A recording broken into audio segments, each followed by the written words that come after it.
No, the video is I know, behind. I Oh. know. Hang on. I always forget that's what I do. Ahis Latla and Cha Isquis, Chastenma and Chaspaus Talichast. Hello, my friends, and welcome to the Native Wellness Institute Power Hour. I am Lovina Louie. My Indian name is Chastenma, and I am so happy to welcome each and every one of you on today's Power Hour. And we are going to be talking about healing from sexual abuse. As survivors of sexual abuse, this is a very heavy topic, but we want to be able to just share with all of you. And but before we start sharing, we just want to thank you all for joining us. This is we've been doing Power Hours since the pandemic started, and so today I'm gonna have my brother and sister introduce themselves. They have been on this journey with me for many years, and so Wade, do you want to introduce yourself, and then Debbie? Yeah, my name is Wade McGee. My Indian name is Tiach Teachin, which means good hunter. I'm from the Cherokee Nation of Oklahoma. Met my beautiful wife and met my beautiful sister at Haskell Indian Junior College, which is now Haskell Indian Nations University. Um, and I've been with them on the Colville and Coeur d'Alene reservation for 30 years. Long time. So, um, miss family back home, but wouldn't have a wouldn't be more honored than happy to be a part of the family that I'm a part of. So, Awesome. Thank you, Wade. Go ahead, Deb. Ah, hi, I'm Debbie Louie McGee, Wade's wife. We've been on the 27th of this month. We've been married 26 years. Um, we have three children, Tucker, Jerry, and Kenny, three boys, three grandsons, one from each of the boys. So,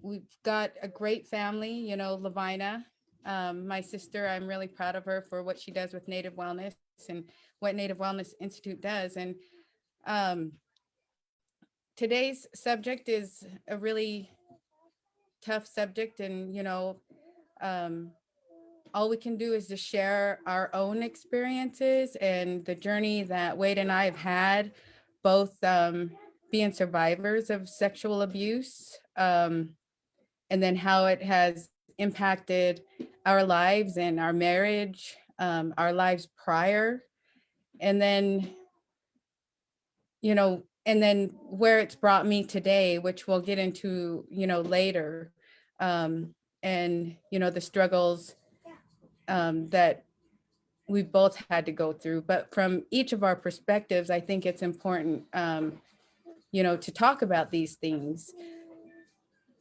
But I'm thankful that my sister's here and she asked us to do this. So at the last minute, so please forgive us if we skip around or jump around, or um, we don't quite nail things how we intended. But this is coming strictly from the heart, and I prayed this morning, and I prayed to Creator, that he speaks through my husband and I today, and my sister, that if we can help one person or one couple, um that we will. Lemnach. Thanks, sis. And yeah, so we, you know, we wanted to start off, today because each of us has a different story, and so I just wanted to let Wade, start off, and I'm really honored and happy that Wade agreed to do this with us, because you rarely ever hear of men who are willing to talk about their sexual abuse. And there are so many men who are impacted by sexual abuse, but because of the stigma of men don't cry and men have to be strong, and we have all these stigmas that we put onto our men, onto our warriors. And so it's really difficult for them to have the ability or the opportunity to heal. And So that's why, today I wanted to give this first opportunity to speak to my brother Wade.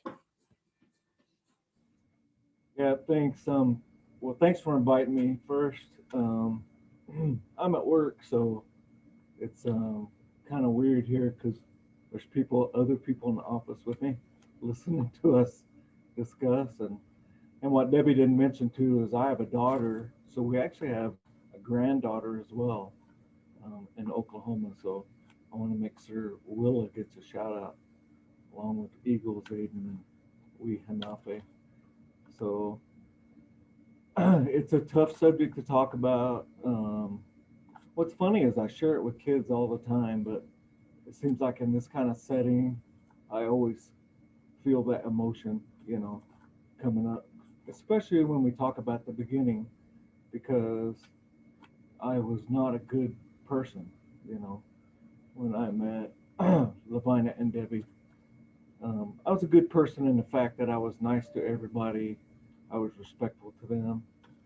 But in reality, I was an egotistical, as I always tell Jolene, I was an egotistical asshole, and, for a long time.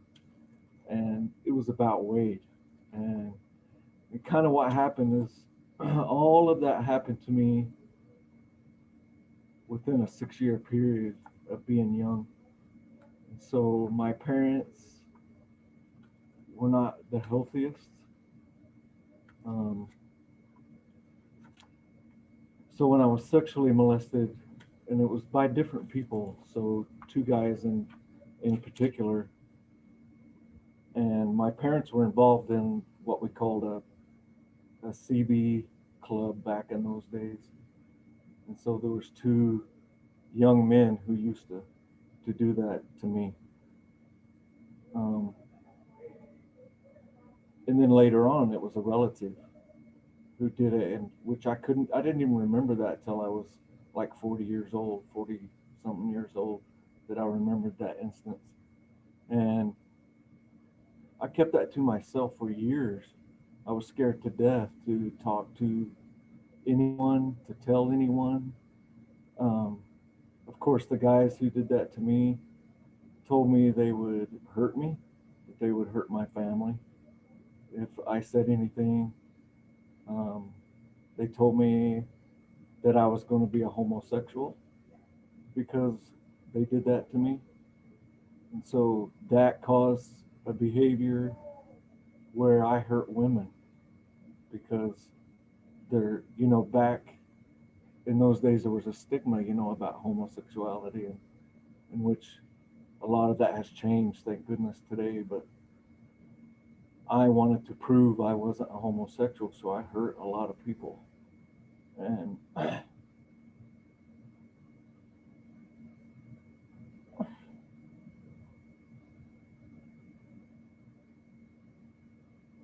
um,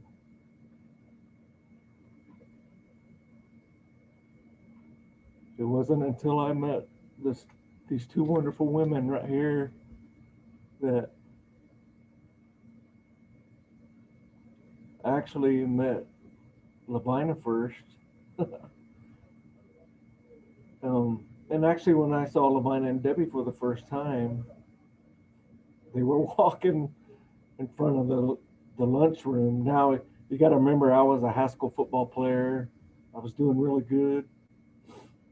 I was an All-American, actually. Um, but I saw them walking in front of the lunchroom, and they were holding hands. And I thought, oh, look at that lesbian couple.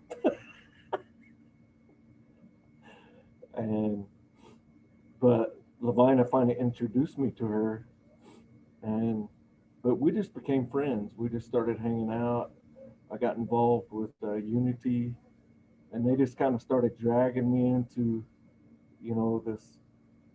this healing circle that they had going, and so I got involved, and as my name says, I waded right on in and just stuck both feet in there and started working with them, and met a lot of great people. But they invited me to a talking circle, and kind of how that happened was I invited Debbie over to study with me one time,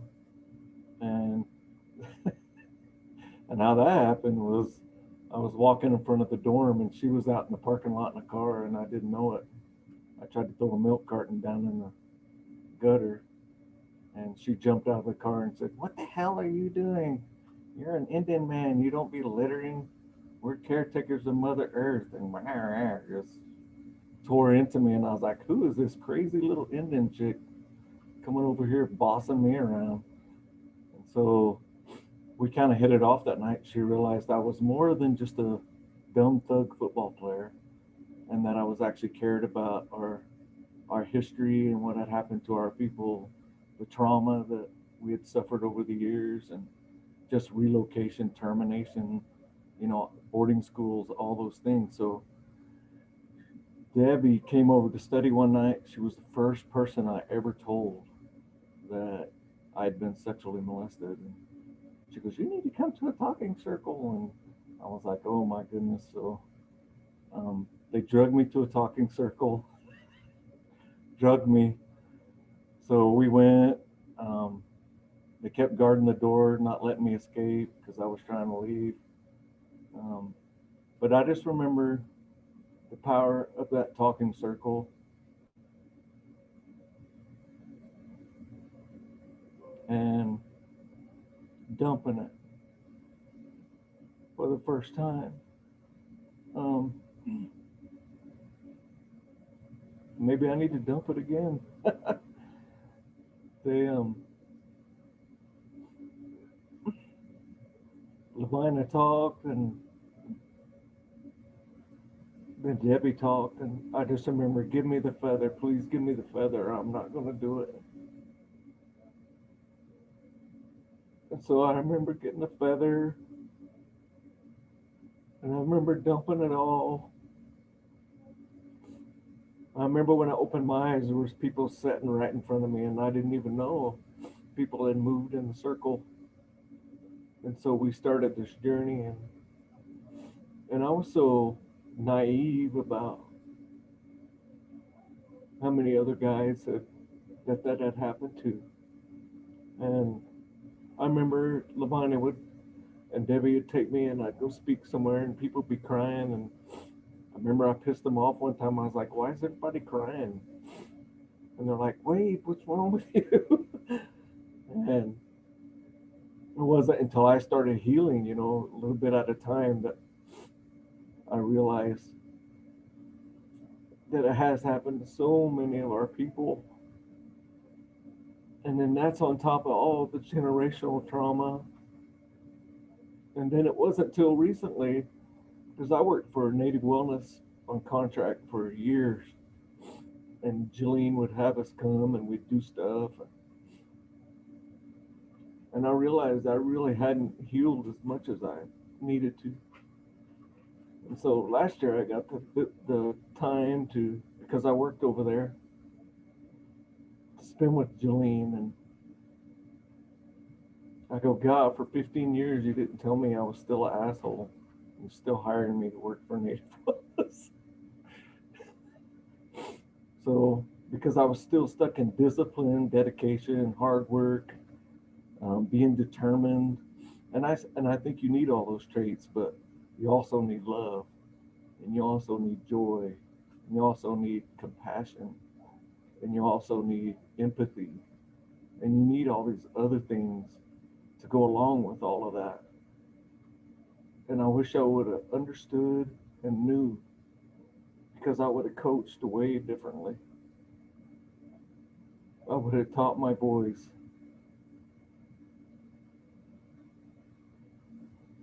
to love more. And I think they do. But as a man, we always like hear dad say, "You don't cry." Well, I do, and I can't help it. And it comes out of me. But I think as men, we need to cry. We need to say what has happened to us. The masculinity of men. I get kind of tired of that, because I am a big, strong guy. I do lift weights every day. I still push training and wellness. But just the trauma that's caused. I just think of all the self-limiting, oppressive thoughts that I've had for so many years, and that's all caused by trauma. That's all caused by that trauma tells you that you're not worthy or that you're not good enough. And I've always been pretty good at a lot of stuff, but I needed to get really good at weight. Is what I needed to get good at. And for me to love my wife like she deserves, I need to love myself more so I could love her and my children and my grandchildren and my family more. I still work on it because I still get, down in that spot, especially when me and Debbie's not necessarily clicking or communicating and because of both of our stuff, and we're trauma bonded. I mean, that's what it's called, and we bonded because of our trauma, and that's how we met, and that's how we connected. But I also know we bonded because we have a true love for our people, and we have a love for what has happened to our people, and helping our people and serving our people. So it's more than just trauma bonding, Jolene, because I know you're listening. So we bonded on more than just trauma. So I mean, I just hope my story can touch some men out there maybe who have never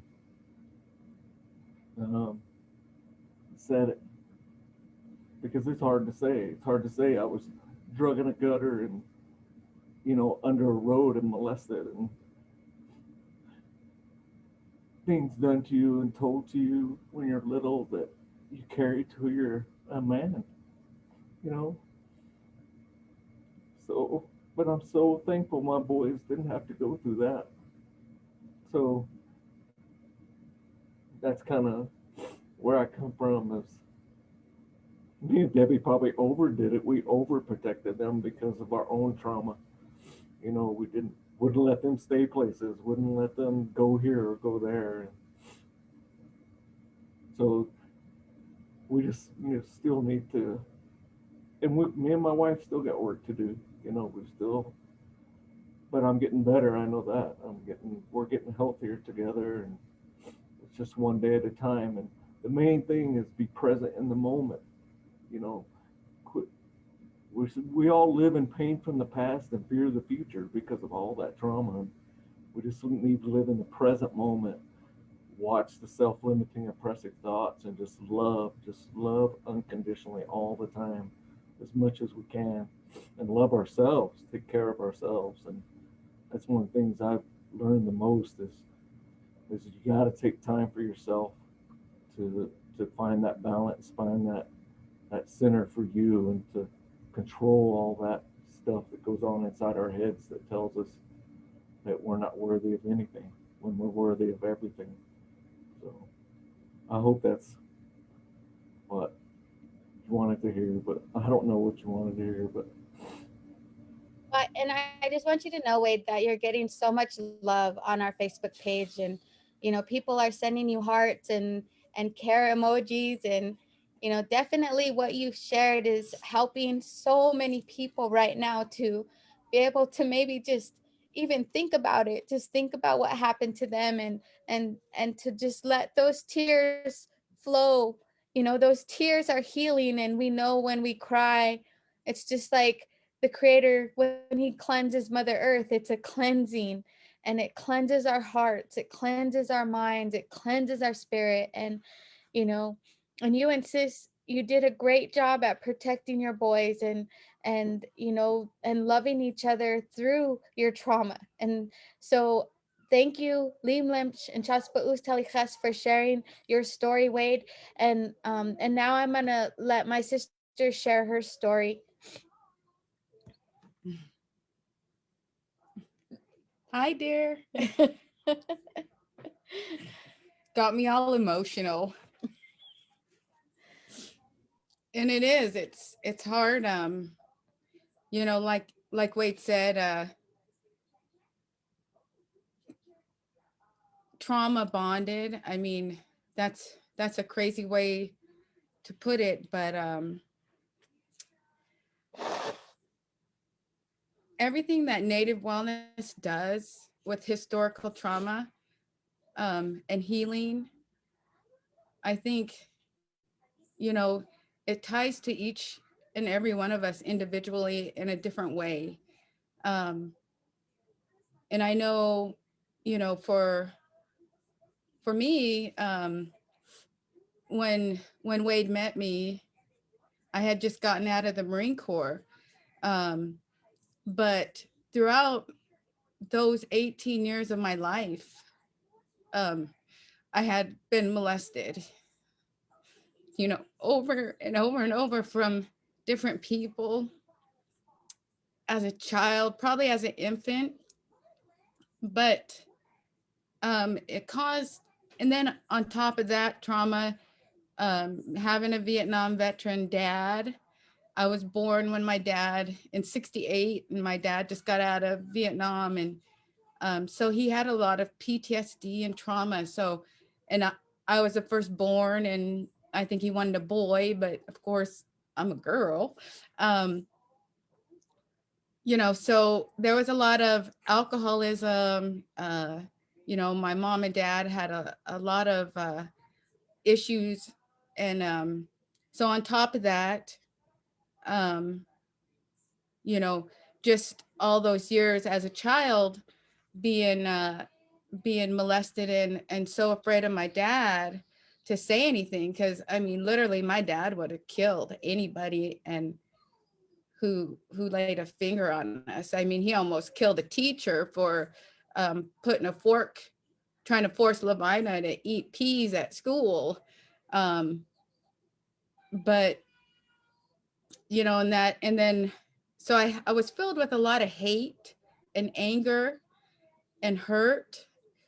So growing up, and then the alcoholism, you know, forced me into a path of hating alcohol on top of everything, hating men, you know. So it felt like my whole young life I was always, I had high, my parents expected so much, so I had a lot of expectations on me. And being the oldest, you know, I had my younger siblings. um but the big thing is, you know, when you have all this pain and you never say anything as a child, and then you have other issues on top of those issues. um it led me in high school, I was bulimic. In college I became anorexic in a sense. I mean, you know, I barely ate. um Things didn't work out how I planned. But so I got this idea. I met some Marine recruiters and I went to the Marines. And even while I was in the Marines, you know, men were still, I seen this ad on the TV like months ago where, do I have a sign on my head, touch me? Um, and even then, as a grown adult, as a Marine, I was an embassy guard. I guarded the embassy in Barbados and Germany. I mean, I was the only woman who graduated in my class. I was one of 12 women in the world guarding embassies. But it didn't matter what I did physically to prove that I could do what a man could do. When it came to them sexually molesting me or almost getting raped when I was in Virginia at one of my trainings, I was helpless. And so I got out of the Marines and I grabbed my sister and we went to Haskell. And that's where I met Wade. And, you know, up to that point, I mean, I had no use for men. Like Wade said, you know, for both of us, I mean, you know, I didn't use men in a sexual way, but I used them in every other way. You know, it's like I picked men that I could control, I guess. And but that sex wasn't the thing, you know. And where I'm sure my husband, like he said, you know, he didn't treat women well because he was trying to prove something too. So when we met each other at Haskell, we did Unity and the talking circle, we became best friends. Wade was the first man I had met that showed emotion, that was honest with me, that told his story, and he was somebody that I could relate to. You know, and and even if it was, you know, trauma bonded, I mean, we were best friends first, you know, and I think that made all the difference, that we could, the three of us, you know, we could share our happiness and our pain, and we could just be together in that type of friendship. And then it obviously became more, and we had a lot of problems. So once we left Haskell, he got 2 degrees there and I got a degree. Then we came home, and we had issues before we got married. But I think now that I'm 52 and I've been married 26 years, you know, in the 26 years of our marriage, I mean, it was I had Tucker, Jerry, and Kenny. We had our sons. We raised our sons. You know, they're all doing well. 2 have got degrees. Our youngest son, Kenny's going to get a degree. But I still carried all that pain because I feel like I didn't continue on with my healing. And, you know, I talked to a VA person at one point, when Jerry was born. So it was in 1997. And I literally, she was telling me to file a claim on the sexual abuse in the Marines, but I literally hyperventilated and I couldn't breathe in my office. And I was like, holy crap, what's wrong with me? So I never pursued it. To this day, I haven't pursued any of them. And I'm working on it. I'm working on all of these things. And I feel for my family because for 50 years of my life, I was hurting.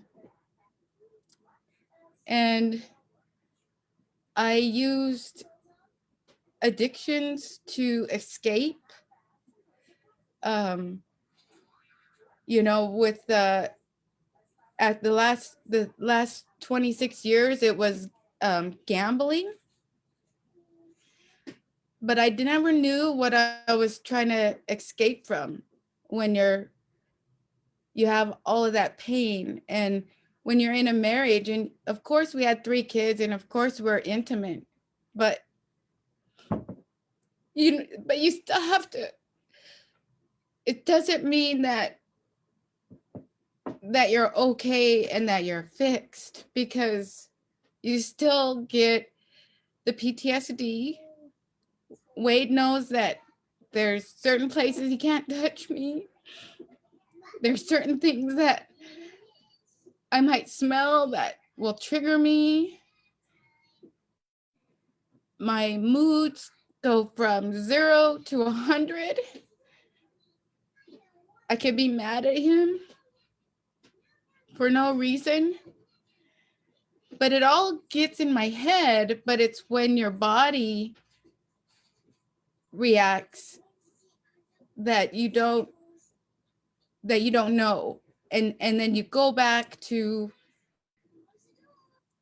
the flight, fright, whatever, freeze, and obviously mine was freeze.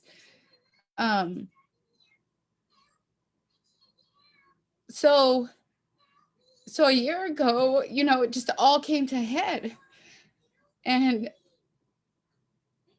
fear, all of those things overwhelmed me. And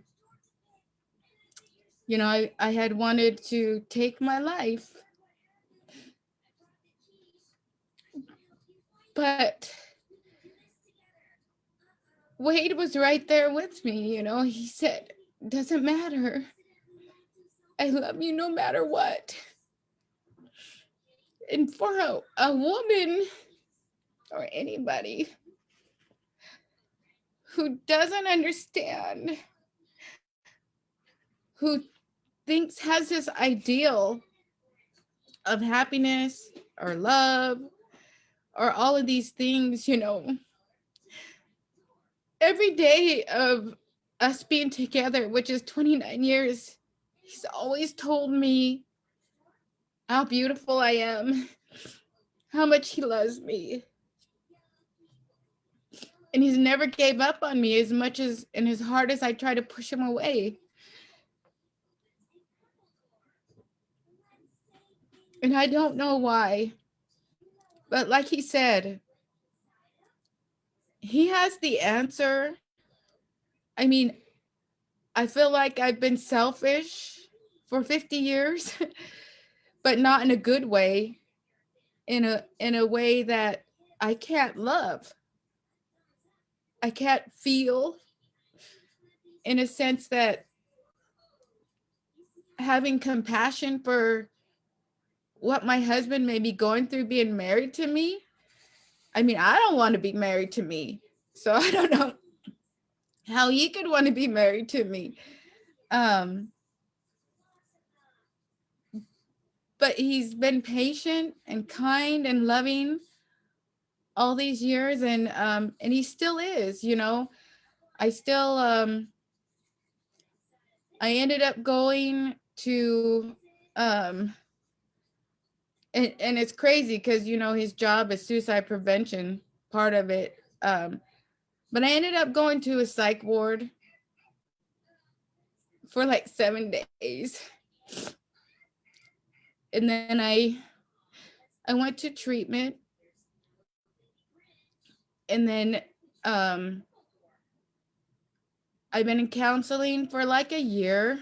I feel like it's not going anywhere, but what they're doing is we're doing EDMR for post-traumatic stress. And I have a lot of family and friends and loved ones, and I think it's so important to, all I want to do is let go. I want to know the why. And they say, some people never find out the why. But for me, I'm tired of this big circle controlling my life when that could be for Wade and my kids and grandkids. And I'll never get rid of that pain, but I'm working on making it little. And I'm working on acknowledging and they're trying to help me go back through my memories so that I can accept it and move on. And I look at my parents, when I almost got raped in the Marine Corps, I went home and we went to Haskell and learned about our history. I went home and I asked my parents, I said, have you ever been molested? Because I wrote my mom a awful letter when I almost got raped, and and both my parents were, both our parents were. And I asked my dad, I said, how did you deal with that? Because I was struggling. I wasn't married yet. And he's like, you just move on. That's what he told me. Basically, like everything else, he told me, suck it up and life goes on. You have responsibilities. You got to take care of shit. But now I look at my parents and they're 74 and 75. And, you look at different generations and my parents are in survival mode. And I said, no, it almost took my life. I don't want to live in survival mode. I don't want to fake through life. I don't want that. I want to feel and get through this. I want to get through this so I can be a better me. And so I can actually see myself and say, I know her. Because right now I'm looking at the computer and I don't know who that is. But these two do. And they've been with me all this time. So it's really, really important to have a support system. It's really important to talk to somebody and to share those things, because without these guys, I wouldn't be here. And my parents, they're not gonna acknowledge the past. They're just going to continue to survive because that's all they know. But for our generation, for my children's generation, and especially for my grandkids' generation, it has to be acknowledged and dealt with. I mean, I have so many nieces and nephews, and I don't want them to be me. I don't want any of you to be me and carry pain, and and and all the uncertainty that comes with it. It's like there are so many different avenues where you can get help and know that you're not alone. And I know, because of my past, with the alcoholism causing all of my issues, I hated it. I know I took a road of abstinence, but a lot of women who are sexually abused, molested, or raped have no respect for ourselves, and go the total opposite, because you're still searching for love. Uh, and that's okay. But at some point you gotta stop and try to use these type of avenues, or at least talk to somebody. Um, and I just makes my heart feel really good today that, Wade could share his story, because like he said, we have 3 sons, and now 3 grandsons. And I just pray that we did everything. My whole goal in life was to protect them so they wouldn't have to go through what we went through, and that's not an easy thing. And I don't know if we succeeded or not. I just know we did the best we could. And sometimes you just have to say, like with my parents, they did the best that they could. Um, because even their grandparents, experienced this. So stopping the cycles, just trying to live your life as best as you can is all really that you can do. Wade?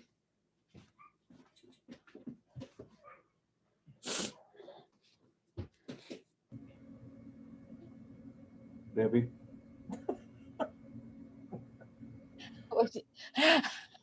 She got tired of talking. She goes, Wade. Wade. Well, did you want to say any more on that, Wade? I don't know. She said a lot. But one thing she didn't tell about was I kind of knew what I was getting into, because when I finally got the courage to ask her out on a date, and we'd all been running around for a year, like Debbie and Lovina taught me how to drink Pepsi. I've never had soda. Eat cake and pie and all this stuff at night while we were studying. Um, but I finally got the nerve to ask her out on a date, and we were late to the movies, and I had to go get plasma just to take her out on a date. And I remember we were late, so we went to Burger King to get a coffee, and we sat down for coffee, and we're talking, and she looks right at me, dead center in the eye, and she goes, "I hate men. I ain't never getting married, and I ain't never having kids." And I went, "Wow, you just jinxed us. The F I did, where I'm not doing any of that." And that's 2 years later, we were married and having Tucker. So it's pretty amazing how far we were able to come. But um, you know, I just love her. I can't let go of her. So I'm not gonna let go of her. So she keeps trying to kick me loose, but it's it hasn't worked yet. So And the other thing I was thinking is, putting creator first in your life, and I think that has helped us and got us through everything. And I know in my sister's marriage, putting the creator first has always helped. Wade and I, no matter where we've been, we've always had a sweat house, and we've always had elders helping us and teaching us and guiding us. Um, and that really helps, because a lot of times people only see from the outside, and they don't know the struggles that individuals or families truly have, are going through, and so being positive and having good thoughts, you know for others is always a good thing. And you know praying for other people, because I know, everything that we've been through, like I said, we creator has always been there for us, guiding us and helping us, and um watching over our children, our grandchildren, our family, our parents. I mean, all of those things, and I just wanted to say that. And I just wanted to share, that, you know, ever since I was young, I've been on a healing journey. From the very first talking circle that I ever was involved in, I've always just, like, I've always known that I need to heal. I need to let go and cry, and I, like, unlike Debbie, like, I can cry anytime, anywhere, because I'm just like, I think that's a part of, just my personality, but I think it's also a part of just being who I am, and I've just always wanted to help my people. I wanted to find ways for us to heal, and so when we went and we did talking circles at Haskell, it just really opened my eyes to actually how much pain was out there. And there, the very first Unity conference, and it was what inspired me, was Justin Deegan, who was at a Unity conference with, 1,000 kids there, and Justin talked about being sexually abused and how that impacted all of the young people in the room. And I realized that, you know, the answer to our hurt is healing. And so for my entire life, I've been trying to find ways to heal. And talking circles has definitely been a benefit and has helped me. Our sweat lodge, like Debbie said, praying, like, when I feel like it was like when the shit hit the fan, and my mom found my sister's letter, I just wanted to hold her and never ever let her go. And I remember that day so much, because I just wanted to take her home, and we took her home to Nespelem and brought her to the water, because we know the water is healing. But in one of our trainings, we were talking about how, what's your first love? And everybody was sharing what their first love was. And I feel like for me, and for me, for sure, it was my cousins. It was all my cousins and going to North Star Mountain and playing and laughing and just letting ourselves be kids. And that's something I rarely ever seen my sister do. You know, in all the years growing up, like she's the type of a person, like if you say the wrong thing, she's gonna yell at you. And I was always scared of her growing up because of her anger and her, I mean, she just had so much anger. And as a little girl, I remember watching her, and she would put her makeup on, and it was her mascara and her all her eyeshadows and her lipstick and her high heels and curling her hair, and it would take her an hour to get ready for school. But I remember thinking as I went through my healing journey was that was all a mask. She was putting on a mask so that nobody would know who she was, so that nobody would ever know the real Debbie. But when we went to Haskell and we did those talking circles, I remember in our dorm room, and we had been like talking and healing and sharing, and we would sleep all day, and you know, it was just like we did all this healing work. And then I remember, like, I did something with the milk. I like spilt it, and I was like waiting for her to yell at me, and she didn't yell at me. And I was like, oh my, like I realized at that moment that my sister was healing because she didn't have that response. And I always felt like it was because of Haskell, because that she was able to open up her heart for the first time in her life. And that's what happened at Haskell. And then she was able to love, and it was beautiful. And then, you know, then life happens and things, you know, happen, but, you know, but we all deal with our trauma differently. You know, that's what I wanted to kind of say today too, is, you know, when I was sexually abused, I I don't even, I know I must have probably been like 11 years old, and I was sleeping in the living room, and when I woke up, there was a hand between my legs, and he was rubbing between my legs. And I remember I froze, but I knew my dad was only so far away in the bedroom and that he could save me.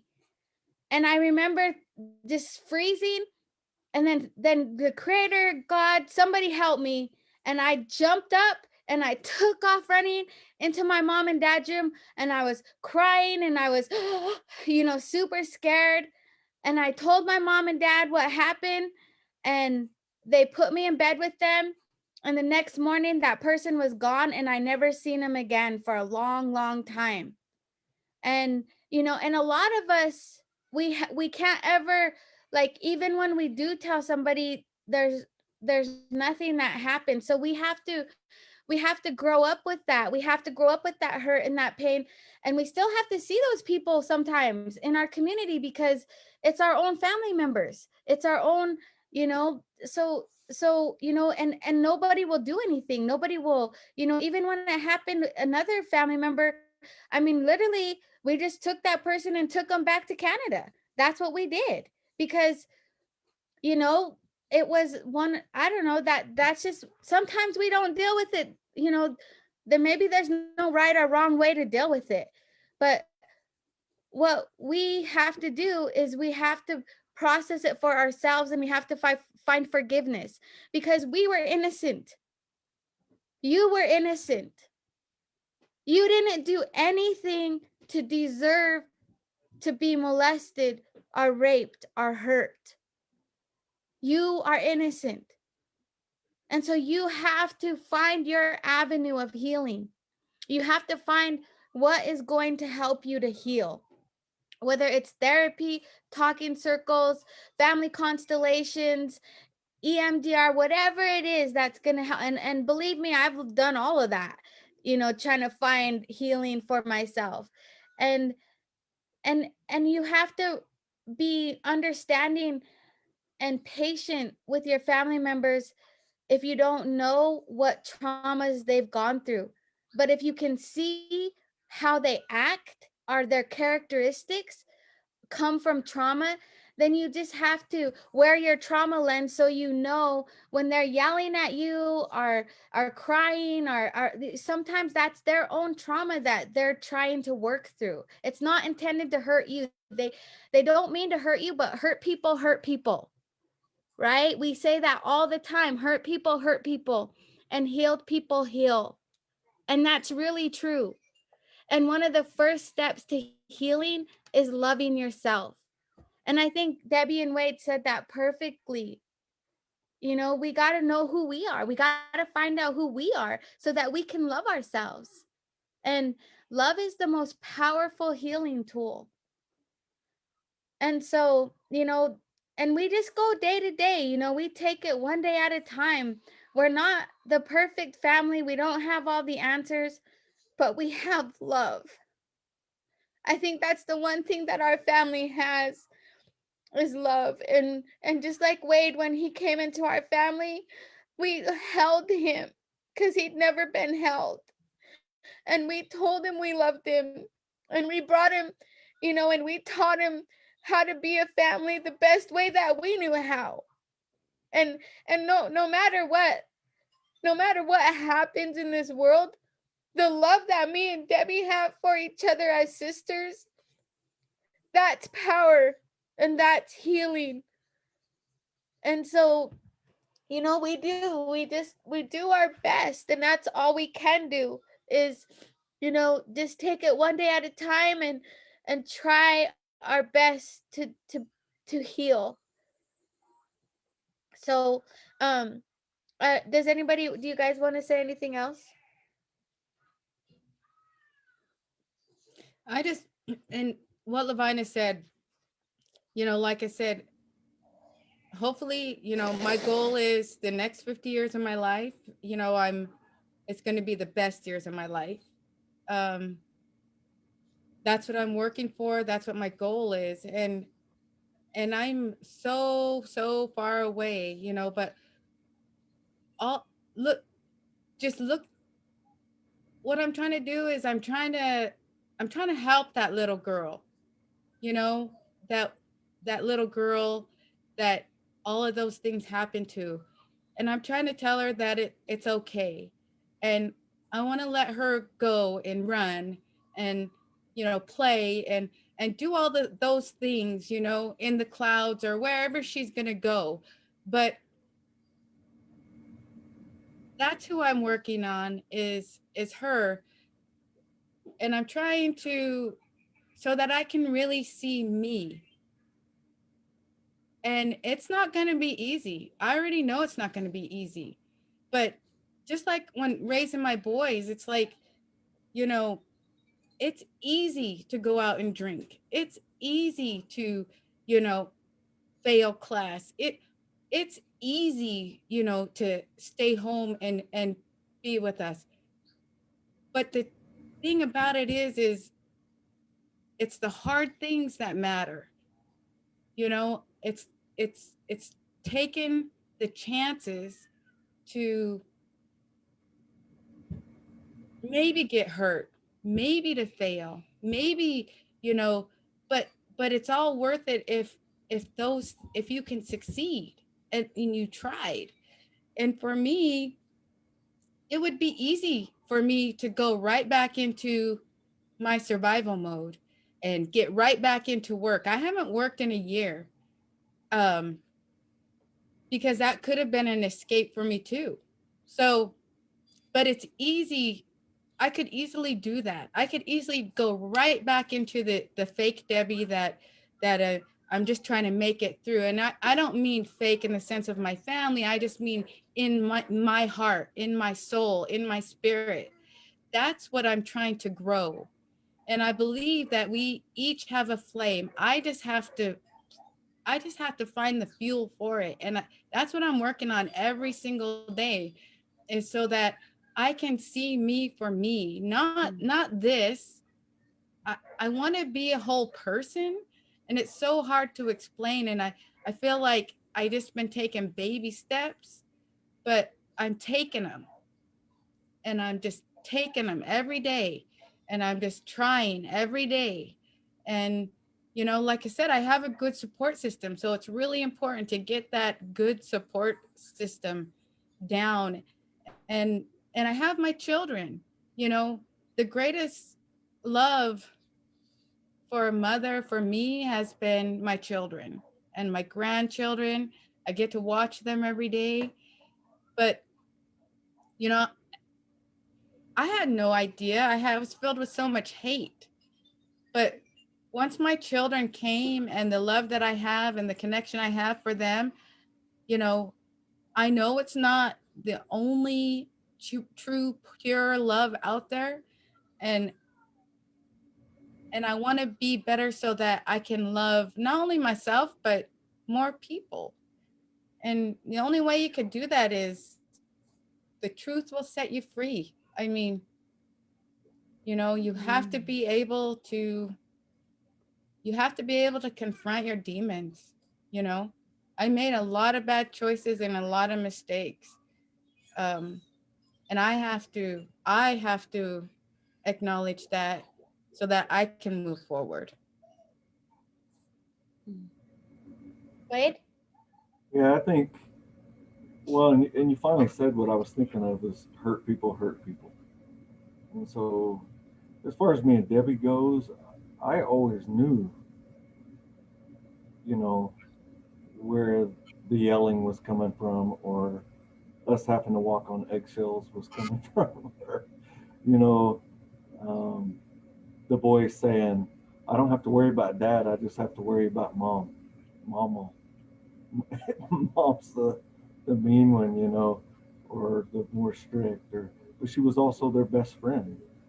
And what she don't say is she's the best can in the whole wide world. But um, for me, I mean, I'm lucky. I work with kids every day, so I've gotten now to where I can visit with a young person and I can tell where the broken attachments are just by listening to what they say and what they're worried about, what they're stressing about.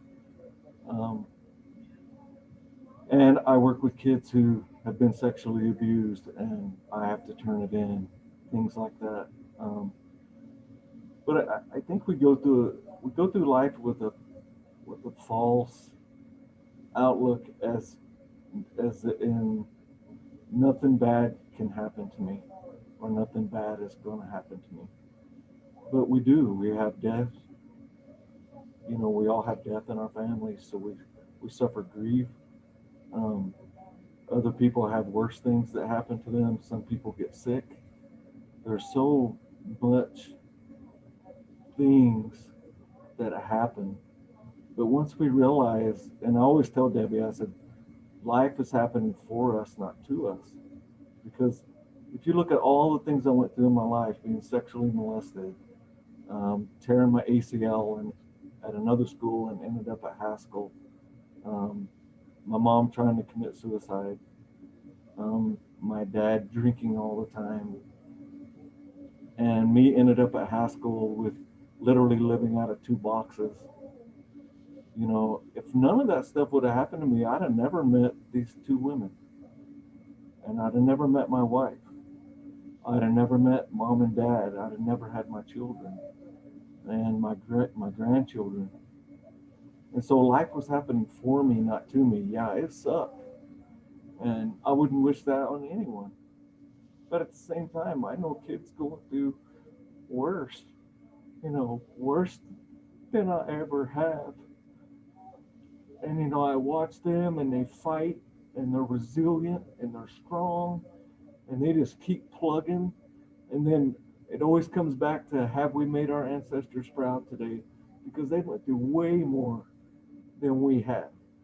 To be taken from your family, thrown into a boarding school, hair cut off, beat if you spoke your language, sexually molested. I mean, relocated to a different location. I mean, I could just go on and on. And to know our ancestors went through all of that, and then for me to sit here and complain, about certain things.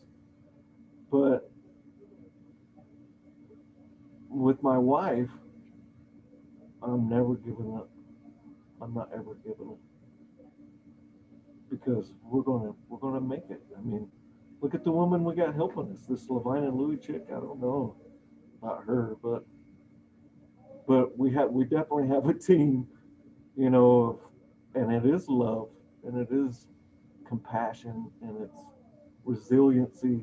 We just keep plugging along and plugging away and learning more all the time and I study more. I mean, like I listen to other speakers like Eckhart Tolle and other great people who study trauma, Anita Morjani, all those great people who've been through crazy things in their life and have come to realizations in life that can help us and guide us along the way, you know.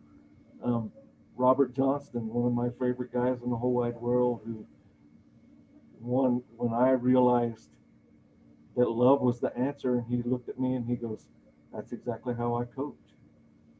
And I went, "Why didn't you tell me this 15 years ago, Robert?" But but you know, he's one of my favorite guys, and I learned from him. And rest in peace, Charlie, was always taught me so much. Dosh, um, mom and dad, Uncle Milton. I could just go down through the line.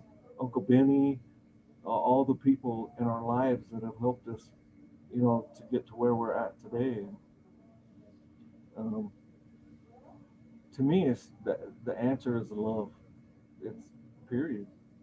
I mean, it's love. You want to make it out of trauma, it's love. It's loving yourself, loving yourself so much that you can't help but it spills out onto everybody else. And to just have that compassion and that understanding that when somebody's going through a tough time, don't judge them. Don't get caught up in God, what's their problem or who are they or and I still do it too, but and then later I'm like, God, why didn't I react this way? You know, because I know that something's going on with them. They're hurting for some reason. So we just have to love is the answer. Focus on that love all the time, and I think every step we take will make a difference in somebody's life. All right, well, that's going to end our power hour. So thank you, sister. I love you. Hey, I can't get a kiss. love What you, the heck? Wade. I will kiss you. Oh, This way, sis. Oh, this way.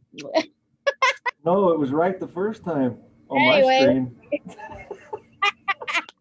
Well, kiss everybody. Love you guys. Have a good day. Thank you for joining our power hour. Power hour. And I think today was brought to you by the Noise Foundation.